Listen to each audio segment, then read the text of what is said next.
ಸ್ನೇಹಿತರೆ ಎಲ್ಲರಿಗೂ ನಮಸ್ಕಾರ. ಕಲಬುರಗಿ ಜಿಲ್ಲೆ ಸೇಡಂ ತಾಲೂಕಲ್ಲಿದ್ದು ನಾವು ಚಿಂಚೋಳಿ ತಾಲೂಕಕ್ಕೂ ಹೋಗ್ಲತ್ತೇವಪ್ಪ ಅಂತಂದ್ರು 18 ಕಿಲೋಮೀಟರ್ ಆದ್ಮೇಲೆ ಒಂದು ನಿಡಗುಂದ ಅಂತ ಬರ್ತದ.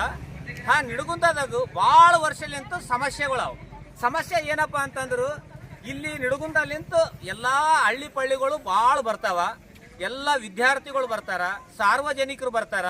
ಈ ಕಡೆ ಹೋಗ್ಬೇಕಾದ್ರೂ ಚಿಂಚೋಳಿ ತಾಲೂಕಿಗೆ ಹೋಗ್ತಾರ, ಈ ಕಡೆ ಹೋಗ್ಬೇಕಾದ್ರೂ ಸೇಡಂ ತಾಲೂಕಿಗೆ ಹೋಗ್ತಾರ. ಇಲ್ಲಿ ಏನದಪ್ಪ ಅಂದ್ರೆ ಭಾಳ ವರ್ಷಲಿಂತ ಬಸ್ ಸ್ಟ್ಯಾಂಡ್ ಇಲ್ಲ. ಸಾರ್ವಜನಿಕರಿಗೂ ಬಸ್ ಸ್ಟ್ಯಾಂಡ್ ಇತ್ತಪ್ಪ ಅಂದ್ರೆ ಅಲ್ಲಿ ಬಂದು ಕೂಡ್ತಾರ. ಹೆಣ್ಮಕ್ಳು, ದೊಡ್ಡವರು, ಸಣ್ಣವರು, ಮುದುಕರು, ಅಜ್ಜಿಯಂದಿರು ಎಲ್ಲರೂ. ಇಲ್ಲಿ ಬಸ್ ಸ್ಟ್ಯಾಂಡ್ ಆಗಿಲ್ಲ, ಬಸ್ ಸ್ಟ್ಯಾಂಡ್ ಬೇಕು. ಮತ್ತು ಅದೇ ರೀತಿ ಸಾರ್ವಜನಿಕರು ಎಲ್ಲರಿಗೆ ಕುಡಿಲಿಕ್ಕೆ ಒಳ್ಳೆ ವ್ಯವಸ್ಥೆ ಆಗಬೇಕು, ನೀರಿನ ವ್ಯವಸ್ಥೆ ಇರಬೇಕು, ಮತ್ತು ಶೌಚಾಲಯಗಳು ಆಗಬೇಕು.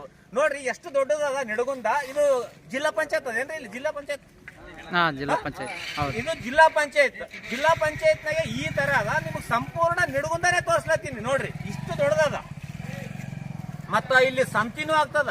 ಎಲ್ಲಾ ಹಳ್ಳಿದವರು ಬರ್ತಾರ. ಸಾರ್ವಜನಿಕರಿಗೆ ಅನುಕೂಲ.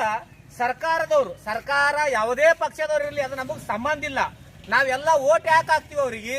ನಾವು ಓಟ್ ಯಾಕೆ ಹಾಕ್ತಿವಿ ಅಂದ್ರೆ ನಮ್ಮೆಲ್ಲಾ ಕೆಲಸ ಅವ್ರು ಮಾಡಿ ಕೊಡ್ಬೇಕು. ಅದ್ರ ಸಲಕ್ಕಾಗಿ ಅವ್ರಿಗೆ ನಾವು ಓಟ್ ಹಾಕ್ತಿವಿ. ಇಲ್ಲಿ ಆ ಪಕ್ಷ, ಈ ಪಕ್ಷ, ಆ ಜಾತಿ, ಈ ಜಾತಿ ಅಂತ ಏನೂ ನೋಡೋದಿಲ್ಲ. ಇಲ್ಲಿ ನಿಡಗುಂದ ಸುತ್ತಮುತ್ತ ಹಳ್ಳಿದವರಿಗೆ, ನಿಡಗುಂದದಾಗಿರೋರಿಗೆ, ವಿದ್ಯಾರ್ಥಿಗಳಿಗೆ, ಸಾರ್ವಜನಿಕರಿಗೆ ಒಳ್ಳೆ ಬಸ್ ಸ್ಟ್ಯಾಂಡು, ಕುಡಿಲಿಕ್ಕೆ ನೀರು ಮತ್ತು ಶೌಚಾಲಯ ಮಾಡಿಕೊಡ್ಬೇಕಂತ ನಮ್ಮ ಸಮಸ್ತ ನಿಡಗುಂದ ಗ್ರಾಮದವ್ರ ವತಿಯಿಂದ ಮತ್ತು ಎಲ್ಲ ಹಳ್ಳಿ ಪಳ್ಳಿಯವ್ರ ಗ್ರಾಮದ ವತಿಯಿಂದ ನಾವು ಒಂದು ಕಳಕಳಿಯ ಮನವಿ ಮಾಡ್ತಾ ಇದ್ದೇವೆ. ಆದಷ್ಟು ಬೇಗ ಬಸ್ ಸ್ಟ್ಯಾಂಡ್ ಆಗಲಿ ಅಂತ ನಮ್ಮ ಮನವಿ.